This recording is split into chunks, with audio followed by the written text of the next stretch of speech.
શ્રી ગણેશાય નમઃ. શ્રી ત્રિપુરાંબાય નમઃ. આપ સૌને મારા નમસ્કાર. હું ગાયત્રી શ્રી શક્તિ ચેરિટેબલ ઓર્ગેનાઇઝેશનના સત્સંગ પોડકાસ્ટમાં આપ સૌનું સ્વાગત કરું છું. આજે આપણે આ પોડકાસ્ટનો 9મો એપિસોડ શરૂ કરીએ છીએ. આજનો આપણો વિષય છે સેવાની શક્તિ એટલે શું. માનવ જીવનમાં સેવાનું ઘણું મહત્ત્વ છે. જીવનમાં સેવા શબ્દથી જ મનને શાંતિ મળે છે. જીવનમાં જો કોઈ સેવાકીય જીવન જીવતું હોય તો આપોઆપ તેના માટે પૂજનીય ભાવ આવી જાય છે. સેવા એક ભાવના છે, શક્તિ છે, સંસ્કાર છે. સેવામાં લેણદેણની ભાવના નથી હોતી. કોઈ મહાન પૂજનીય વ્યક્તિમાં હંમેશા નિસ્વાર્થ સેવા ભાવનાવાળું તેમનું જીવન અને તેમના શ્રેષ્ઠ કર્મ જોઈ શકાય છે. જેમ કે હનુમાનજી અને અર્જુન બંનેની પોતપોતાના યુગમાં સદપુરુષોમાં ગણના થાય છે. પરંતુ બંનેમાંથી હનુમાનજીની પૂજા થાય છે, તેમના માટે આદર થાય છે. જ્યારે અર્જુનને આપણે વીર પુરુષ, ભદ્ર પુરુષ, ધીર પુરુષ ભલે કહીએ, પરંતુ એક સેવક તરીકે તેમની ગણના ન થઈ શકે. કેમ કે તે તર્ક વિતર્ક કેવી રીતેમાં જ અટવાયેલા હતા. પરંતુ હનુમાનજીમાં સેવા ભાવના હતી. કેવી રીતે કર્યા વગર શ્રી હનુમાનજી હંમેશા શ્રી રામજીનો આદેશ સેવા ભક્તિથી માની લેતા હતા. તેથી તેમની સેવા ભક્તિ માટે આજે પણ તે પૂજાય છે. તેમની સેવા ભક્તિનો દાખલો અપાય છે. સેવા પરમાત્માની કરી શકાય, ગુરુ માટે કરી શકાય, માતા પિતા માટે કરી શકાય, પતિ પત્ની, બાળકો, મિત્રો, સગા સંબંધીઓ માટે કરી શકાય. સેવા ગામ, શહેર, દેશ વિદેશમાં જ્યાં પણ થઈ શકે, જેનાથી જે થઈ શકે ત્યાંથી સેવા શરૂ કરી શકાય. સેવા એવું કર્મ છે જે નિષ્કામ શ્રદ્ધા, પ્રેમ, સમર્પણ અને ત્યાગ ભાવનાથી થાય છે. સેવાથી આત્મસંતોષ મેળવી શકાય છે. જેમ કે ઘરનું કામ એક માતા પણ કરે છે અને એક સેવિકા પણ કરે છે, પરંતુ બંનેની ભાવના અને દ્રષ્ટિ તે કામ માટે અલગ અલગ છે. માતા તે કામને નિસ્વાર્થ ભાવે સમજીને પ્રેમથી કરે છે, જેમાં તેને આનંદ મળે છે. જ્યારે સેવિકાને તે કામ માટે પૈસા મળે છે. તે કામમાં તેનો સ્વાર્થ હોય છે. તેથી તે કામથી તેને તેમાં આનંદ નથી મળી શકતો. જે કામ સ્વાર્થ સાથે કરાયેલું હોય તેમાં આનંદ ન મળી શકે. સેવિકા તે કામનો સોદો કરે છે. તેથી આવા સોદાનો વેપાર કરી શકો, પરંતુ તેમાં ભાવના ના થઈ શકે. જ્યારે માતાની નિસ્વાર્થ સેવામાં કિંમત ના હોઈ શકે, પરંતુ ભાવના પ્રબળ હોય. સાચી સેવામાં ભાવનાનું મહત્ત્વ છે. આથી જો ભાવના સાથે સંબંધ બંધાયો હોય તો જ તે સંબંધમાં આપણે સેવાકીય ભાવ લાવી શકીએ. સાચી સેવામાં નમ્રતા, વિશાલતા, સરળતા, મીઠાશ, સદ્ભાવના અને પ્રેમ હોય છે. આવી સેવાને નિષ્કામ સેવા કહેવાય છે.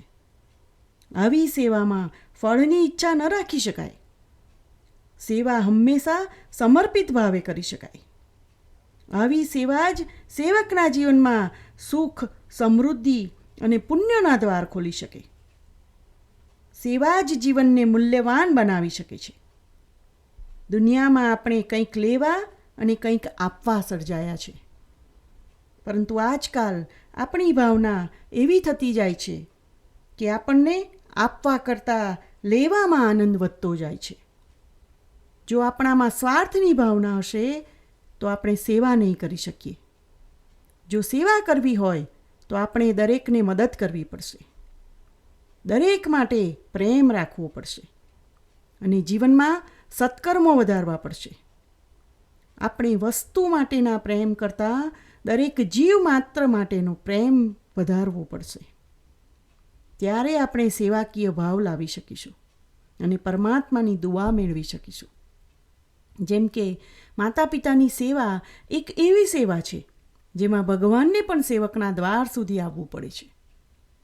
આજે આપણે અહીં એક નાની આવી વાર્તા દ્વારા સમજીએ કે સેવામાં કેટલી શક્તિ રહેલી છે. એક ગામમાં એક યુવાન રહેતો હતો. તેની જોડે તેના માતા પિતા રહેતા હતા. તેના માતા પિતાની સેવા કરવામાં જ તેનો સમય નીકળી જતો હતો. તેને જાત્રા કરીને પુણ્ય કમાવાનું મન હતું, પરંતુ પોતાના માતા પિતાને મૂકીને તે ક્યાંય જઈ શકતો ન હતો. તેના માતા પિતા ખૂબ જ વૃદ્ધ હોવાથી કોઈ જ કામ કરી શકતા ન હતા. તે નિરાશ રહેતો હતો. તે દરરોજ જાત્રાએ જવાનો વિચાર કર્યા કરતો હતો. તેને થોડા વખતમાં મા બાપનું આવું ધ્યાન રાખવાનું અઘરું લાગવા માંડ્યું. હવે તે તેના મા બાપ સાથે નાની નાની વાતમાં ચીડાઈ જતો હતો. એવામાં એક દિવસ તેના ઘરે તેના કાકા તેની પાસે રહેવા આવ્યા. તે કાકા આ યુવાનની વાત સમજી ગયા અને તેમણે તેને કહ્યું કે જો તારે જાત્રાએ જવું હોય તો જઈ આવ. હું થોડા દિવસ તારા માતા પિતાનું ધ્યાન રાખીશ. તે યુવાન તો આવા સમયની રાહ જ જોતો હતો. તે તૈયાર થઈ ગયો અને જાત્રાએ જવા નીકળી ગયો. રસ્તામાં એક ગામમાં રાત રોકાયો. ત્યાં તેને એક જ્ઞાની પુરુષની વાતો સાંભળવા મળી. લોકો તે જ્ઞાની પુરુષના વખાણ કરતા હતા કે તે જ્ઞાની પુરુષથી અનેક લોકોના જીવનમાં પરિવર્તન આવ્યું છે. યુવાનને તે જ્ઞાની પુરુષને મળવાની ઈચ્છા થઈ. તે યુવાન તે જ્ઞાની પુરુષનું ઘર શોધીને તેમને મળવા ગયો. તેણે તેમના ઘરની અંદર બહારથી અંદર જોયું તો તે એક સામાન્ય માણસ જેવો જ દેખાતા હતા. તે તો એક પારિવારિક જીવન જીવતા સામાન્ય વ્યક્તિ દેખાતા હતા. તે કોઈ ઋષિ મહાત્મા જેવા નહોતા દેખાતા. તે જાતે જ રસોઈ બનાવતા હતા અને તે રસોઈ બનાવી તેમના મા બાપને જમાડતા હતા. બધું કામ પતાવી તે જ્ઞાની પુરુષ બહાર આવ્યા. તેમણે તે યુવાનને પૂછ્યું કે તમે કોણ છો? શા માટે અહીંયા આવ્યા છો? તે યુવાને કહ્યું, હું જાત્રાએ નીકળ્યો છું. રસ્તામાં મેં તમારા માટે ખૂબ જ સારી વાતો સાંભળી છે, તેથી હું તમારા દર્શન માટે અહીં આવ્યો છું. એ જ્ઞાની માણસે કહ્યું, અરે હું પણ તમારા જેવો જ એક વ્યક્તિ છું, પણ તમે મને મળવા આવ્યા તે બદલ મને આનંદ થયો. બેસો, પાણી પીવો. થોડી વારમાં હવે આ યુવાને તે જ્ઞાની પુરુષને પૂછ્યું, અહીંથી નજીક કોઈ ત્રિવેણી સંગમ છે, ત્યાં કેવી રીતે જવાય તે મને કહેશો, જેથી હું ત્યાં જઈ શકું? તે વ્યક્તિએ કહ્યું, ભાઈ હું તો આજ દિન સુધી કોઈ જાત્રાએ ગયો નથી. મારા તો મા બાપ જ મારા ભગવાન છે. મારું ઘર જ મારું મંદિર છે. એમની સેવા કરવા સિવાય હું કશું જ જાણતો નથી. તમારા કહેવા પ્રમાણેના ત્રિવેણી સંગમ ક્યાં આવ્યું તે મને ખબર નથી. આમ કહી તે જ્ઞાની પુરુષ ઘરની અંદર ચાલ્યા ગયા. તે યુવાનનો તે વ્યક્તિ માટેનો અભિપ્રાય જ બદલાઈ ગયો. આમના માટે લોકો કેમ આટલું બધું સારું બોલતા હતા તે તેની સમજમાં ન આવ્યું. જે વ્યક્તિએ એક પણ વાર જાત્રા નથી કરી, કોઈ ત્રિવેણી સંગમમાં જઈને સ્નાન નથી કર્યું, તો આવા માણસને જ્ઞાની મહાત્મા પુરુષ કેવી રીતે કહેવાય? તેને નવાઈ લાગી. તે થોડે દૂર જઈને બેસી ગયો અને વિચારતો હતો કે હવે આગળ કેવી રીતે જવું. ત્યાં પેલા જ્ઞાની પુરુષના ઘરની અંદર તેણે 3 કદરૂપી સ્ત્રીઓને જતા જોઈ. તે યુવાન વિચારવા લાગ્યો કે આ સ્ત્રીઓ કોણ હશે? ત્યાં થોડી વારમાં 3 રૂપાળી સ્ત્રીઓ બહાર આવી. હવે તેની ધીરજ ખૂટી ગઈ. તે પેલી 3 સ્ત્રીઓ પાસે ગયો અને પૂછ્યું, આપ કોણ છો? તે 3 સ્ત્રીઓ બોલી, અમે 3 બહેનો છીએ. અમારું નામ ગંગા, યમુના અને સરસ્વતી છે. અમે અહીં બાજુમાં આવેલ નગરમાં થઈને વહેતી 3 નદીઓ છીએ, જેને ત્રિવેણી સંગમ કહેવાય છે. લોકો પોતાના પાપ ધોવા માટે આ ત્રિવેણી સંગમમાં સ્નાન કરવા માટે આવે છે. લોકો પોતાના અકર્મ એટલે પાપ કર્મ કરી, અન્યાય કરી અહીં આવી સ્નાન કરે છે. બધાના પાપો ધોઈને અમે ત્રણેય ગંદા થઈ ગયા હતા. થોડી વાર પહેલાં તમે અમને જોયા હોય તો અમે વિકાર રૂપમાં અંદર જતા હતા. જેવા અમે આ જ્ઞાની પુરુષના દર્શન કર્યા, અમારા દોષિત રૂપ ધોવાઈને સાફ થઈ ગયા. હવે અમે શુદ્ધ થઈ ગયા. આમ કહી આ ત્રણેય અપ્સરા ત્યાંથી ગાયબ થઈ ગઈ. આ યુવાન જ્ઞાની પુરુષને ઓળખી ગયો. જે બીજાના માટે જીવી શકે, બીજાના માટે ભોગ આપી શકે, જે બીજાના જીવન બદલી શકે, તે જ જ્ઞાની વ્યક્તિ કહી શકાય. જે પોતાના મા બાપની સેવા કરે છે તે સાચે જ પરમાત્મા ગણાય છે. તેને આમ આત્મજ્ઞાન થયું. તેનું તીર્થયાત્રા કરવાનું મન દૂર થઈ ગયું. તેને સમજાઈ ગયું કે મા બાપ જ ખરી યાત્રા છે. તેણે તેના મા બાપની સેવા કરવાનો સંકલ્પ કર્યો. તેણે મનોમન તે ત્રણેય અપ્સરાઓનો પણ આભાર માન્યો. તેમણે તેની સમક્ષ આવીને તેને દર્શન આપી જ્ઞાન આપ્યું. આવી રીતે દિલથી કરેલી સેવામાં એટલી શક્તિ છે કે પ્રભુને પણ પોતાના દ્વાર સુધી ખેંચી લાવે છે. આ તો એક પ્રકારની સેવા થઈ, પણ આવી અનેક પ્રકારથી સેવા થઈ શકે છે.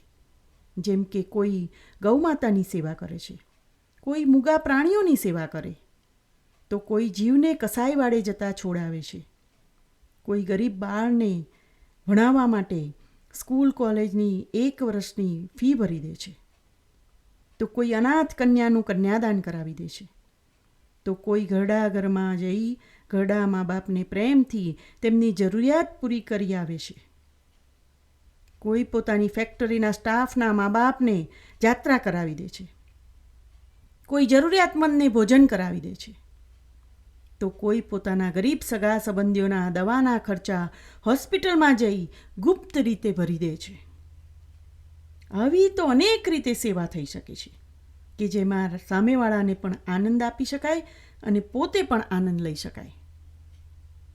જીવનમાં બનતી દરેક નાની નાની વાતોમાંથી સેવાકીય ભાવ લાવીએ ત્યારે આપણે વસ્તુના પ્રેમ કરતાં કોઈ જીવ અને વ્યક્તિના પ્રેમ સુધી પહોંચી શકીએ અને આપણા અને બીજાના જીવનમાં આનંદ લાવી શકીએ.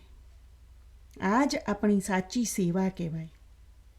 વસ્તુ માટેના પ્રેમથી આપણો આનંદ ક્ષણિક મેળવી શકાય છે, પરંતુ કોઈ અબોલ જીવ અને નિસહાય વ્યક્તિને મદદથી મેળવેલો આનંદ સદાય આપણા અંતરમાં રહે છે, જેનાથી આપણને સત્કર્મ કરવાની પ્રેરણા આપી જાય છે. જે ચીજ જપ તપ સાધનથી સિદ્ધ ન થઈ શકે તે સેવાની શક્તિથી સિદ્ધ થઈ શકે છે.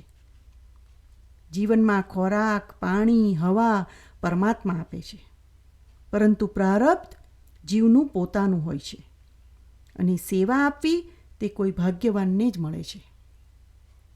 જો કોઈ શિષ્યને ભલે કશું જ આવડતું ન હોય, પરંતુ જો નિષ્ઠાથી ગુરુની સેવા ફક્ત કરે તો પણ તે સેવાના માધ્યમથી તે ગુરુના આશીર્વાદ અને ગુરુની કૃપા મેળવી લે છે. જે કાર્ય જગતના કલ્યાણ માટે પરોપકારની ભાવના સાથે કરાય તે જ સેવા કહેવાય. જો જીવનમાં સેવાની સદ્ભાવના થઈ જાય તો દરેકના પ્રિય થઈ જવાય. સેવા લેનાર વ્યક્તિ ગમે તેટલો કઠોર હોય, પરંતુ એક દિવસ તે સેવાથી પ્રભાવિત થઈ જાય છે. સેવામાં એટલી બધી તાકાત છે, એટલી શક્તિ છે. ભગવાન શ્રી કૃષ્ણએ જગતને સેવાનો દાખલો આપ્યો છે. એકવાર મહારાજ યુધિષ્ઠિરે રાજસૂર્ય યજ્ઞ રાખ્યો હતો. તેમાં તેમણે દરેકને જુદી જુદી સેવા સોંપી હતી. મહારાજ યુધિષ્ઠિરે ભગવાન કૃષ્ણને કહ્યું કે બધી તૈયારી થઈ ગઈ છે, બધાની સેવા સોંપાઈ ગઈ છે. ત્યારે ભગવાન કૃષ્ણએ યુધિષ્ઠિરને કહ્યું કે તમે બધાને બધું કામ સોંપ્યું, પણ બ્રાહ્મણો, મહાપુરુષો, વિદ્વાનો ભોજન કરીને ઊભા થશે ત્યારે તેમની એંઠી થાળી કોણ ઉપાડશે? યુધિષ્ઠિરે કહ્યું કે હમણાં જ હું વ્યવસ્થા કરાવી દઉં છું. ત્યારે ભગવાને કહ્યું કે આ સેવા હું કરીશ. બધાએ કહ્યું કે ના, તમે નહીં, અમે કરી લઈશું. પણ ભગવાને સ્વયં આ સેવા કરી હતી. આવી સેવા કરીને ભગવાન કૃષ્ણએ આ જગતને સેવાનો દાખલો આપી દીધો છે કે કોઈ સેવા નાની નથી, કોઈ સેવા મોટી નથી. જો જગતનો માલિક, આટલી મોટી સંપત્તિનો માલિક દ્વારકાધીશ જો બીજાની એઠી થાળી ઉપાડી શકતા હોય તો આપણે મનુષ્યએ શીખવું જોઈએ. જીવનમાં કોઈ કામ નાનું નથી હોતું. આપણી સત્તા સમૃદ્ધિનું અભિમાન રાખ્યા વગર દરેક કામ આપણે સ્વયં કરવા જોઈએ અને જ્ઞાનીઓ, મહાપુરુષો, બ્રાહ્મણો અને વડીલોનું સન્માન કરવું જોઈએ. સેવા જ્યારે વિશુદ્ધ ભાવના સાથે કરવામાં આવે ત્યારે અંતરનો આનંદ અનેક ગણો થઈ પરમાત્માના દ્વાર સુધી પહોંચી જાય છે. આ સદવિચાર સાથે આજનો શ્રી શક્તિ સત્સંગ એપિસોડ 9 અહીં સમાપ્ત કરીએ છીએ. આપણા આ 9 સદવિચાર અને સદ્ભાવની યાત્રા અહીં આપણે સમાપ્ત કરીએ છીએ. આ જ્ઞાન વહેંચવાનું મારું આ કર્મ એવા સેવાકીય ભક્તિભાવ સાથે સારા સદવિચારથી કરું છું કે જો 100 માણસ પણ આ જ્ઞાનપૂર્ણ માહિતી સાંભળશે અને તેમાંથી કદાચ 2 વ્યક્તિની પણ નેગેટિવ સમજમાંથી પોઝિટિવ સમજ વધારી શકું તો પણ મારો કૃષ્ણ રાજી થઈ જશે. આવા એક નાનકડા પ્રયત્ન સાથે આપે મને આ યાત્રામાં ખૂબ જ પ્રેમથી સાંભળી તે બદલ આપનો દિલથી આભાર માનું છું. મા ભગવતી જગદંબા આપ સૌને આપની મનોકામના પૂર્ણ કરાવે અને પરમાત્માના સુંદર જગતમાં આપને સુખ, શાંતિ, આનંદ અને સત્કર્મોની અનુભૂતિ કરાવે તેવી હૃદયથી પ્રાર્થના સાથે જય અંબે, જય શ્રી કૃષ્ણ.